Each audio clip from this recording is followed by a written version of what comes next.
WPTV. Welcome back to The Desk. The NBA playoffs are in full effect, and joining us on The Desk today, we have Danny, Jimmy, Cal, and Najee. Wow, gentlemen, the Boston Celtics. Everybody was talking about the Brooklyn Nets and how scary they were. Boston Celtics are up 2 on them, and before we throw it to you, gentlemen, I have a quote from our local supervillain, our NBA producer, Justis Gregg. He said, Kevin Durant looks very bad. He does not look good at all, but the series is not over. So, Danny, even though the series might not be over, it's going to be tough for the Nets to come back. What has Boston been doing to make the Nets look so bad in these games? Well, Samory, when the last time we talked to them, like I said, they're the steel curtain of basketball, and they're playing some great defense. If we could take a look at the stats, please. Boston is averaging 115 points per game, 40 rebounds per game, 26 assists, 5 blocks, 10 steals. They are aggressive, they're suffocating, and they're intense. Marcus Smart is the defensive player of the year, and he had Kyrie under clamps in game 2.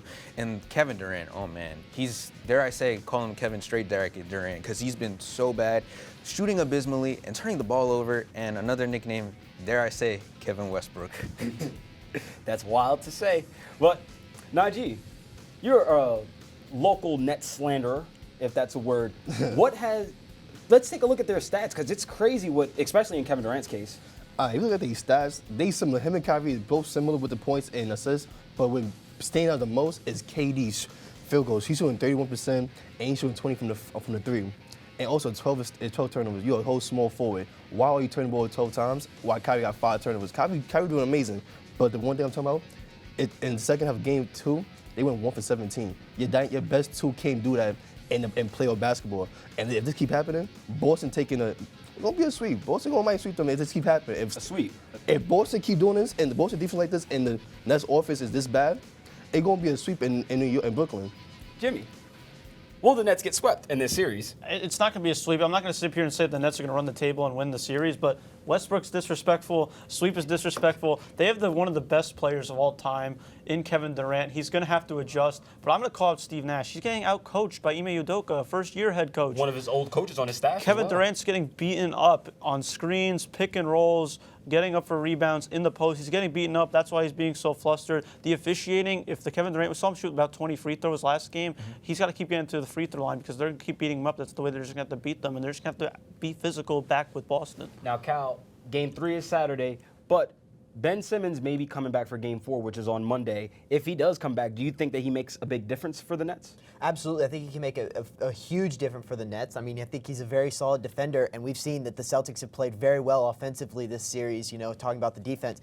But Tatum's played well, Brown's played well, and even like Marcus Smart, who had 20.6 assists in Game 1, and he wore that absolutely insane Defensive Player of the Year boxing robe. Game 2, it was amazing. Yeah. It was amazing. So it's going to be interesting to see this series. Game 1 was amazing. Game 2 was a good one, too. Boston came back. And speaking of great teams, this one might hurt you, Danny, but I think we found the third Splash Brother. It wasn't DeMarcus Cousins. That was short-lived. But Jordan Poole, my goodness, he is going absolutely insane. Jimmy, he looks good. Clay looks good. Steph Curry is coming off the bench. He's a 2-time MVP coming off the bench. Take us through Jordan Poole's performance in the Warriors as well, because they're up 3-0. Well, in the conversation of brooms, I don't think it'll be Brooklyn. I think we're going to see one in Denver.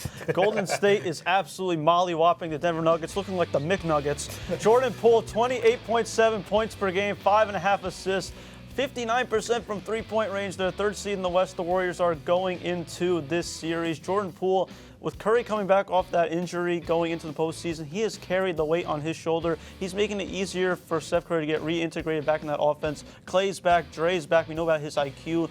Steve Kerr is the coach. The Warriors are looking the most impressive team in the first round. That big 3 there had 80 points yesterday.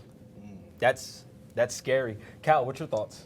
Yeah, I'm not going to lie to you guys. Coming out of college, I was very low on Jordan Poole. I kind of saw him as one of those tournament guys, hit the buzzer beater against Houston to raise his stocks, but he has exceeded my expectations in a big way. He's got 28.6 points per game in the playoffs, and I just love the nickname PTSD. I think it is fantastic. One of the best in basketball history, maybe.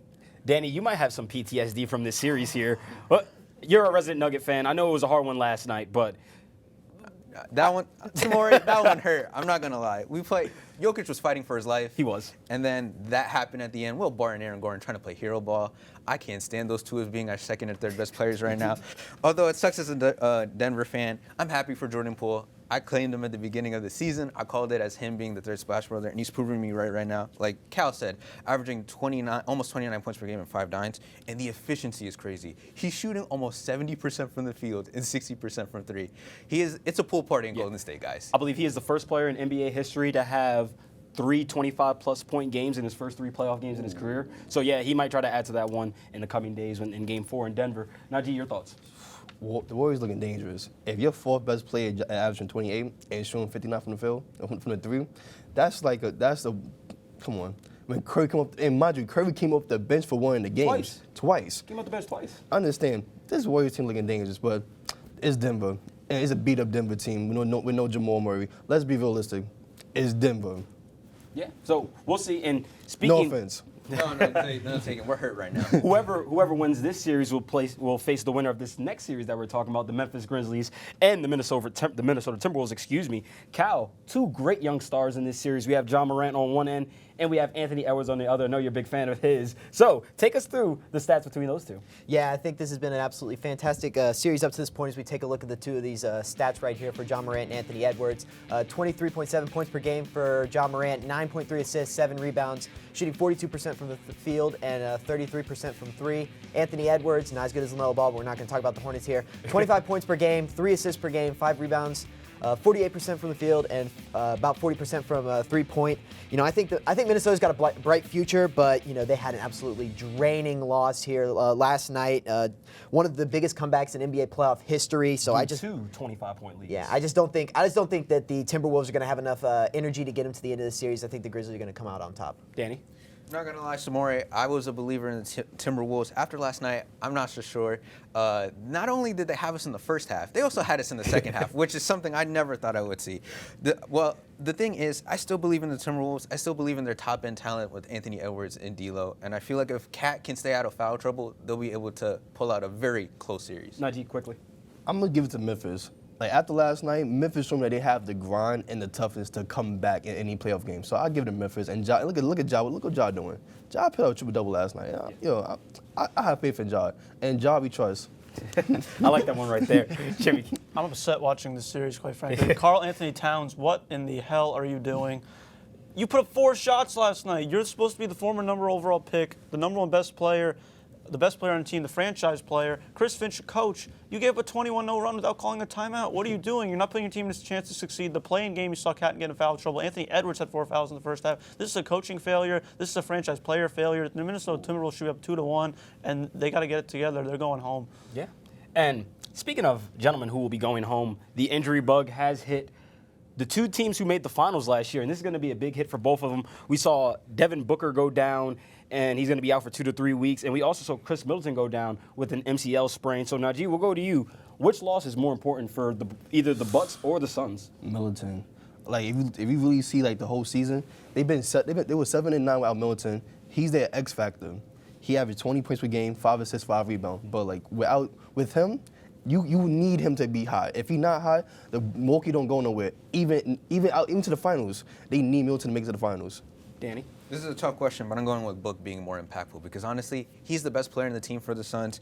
And even though the Suns were 8-6 without Book this season, let me list you the teams they beat. Let me list you this. Detroit, lottery. The Spurs, not good. Boston, when they sucked. Trailblazers, lottery. Wizards, bad. The Knicks, in Orlando, the second worst team in the league.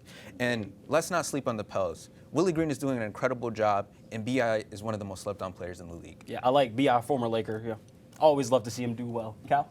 I think I'm going to take Khris Middleton in this one. The way I see it is, you know, if you look in Phoenix, I think, you know, they have a lot of more. Their bench depth is a little bit deeper than Milwaukee in the sense of, like, when Booker's gone, they've got DeAndre Ayton, they've got Chris Paul to kind of carry the load.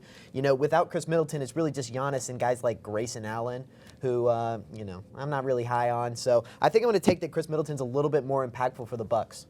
Jamie, close out for the block. This side of the desk is talking crazy. It's Devin Booker. It's very simple, and it's not even for the reason of just his talent. Look at his teammate. Chris Paul, your legacy's on the line, bro. Like 37 years old. You don't have a ring yet. You've been injured throughout many playoff runs. You couldn't get it done last year with a 2-0 lead. Chris Paul needs Devin Booker on the court to help get a ring.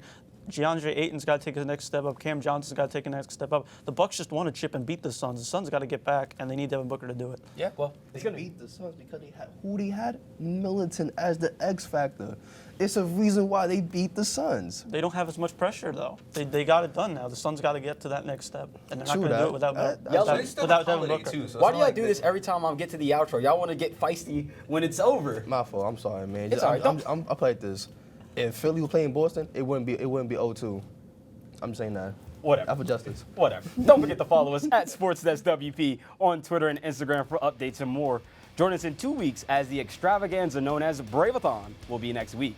We'd like to give a special thank you to the cast and crew and a big shout out to our wonderful studio manager, Al Clark. From Studio B in Hamilton Hall, and for everyone here at the desk, I'm Samory Rose. Catch you guys next time.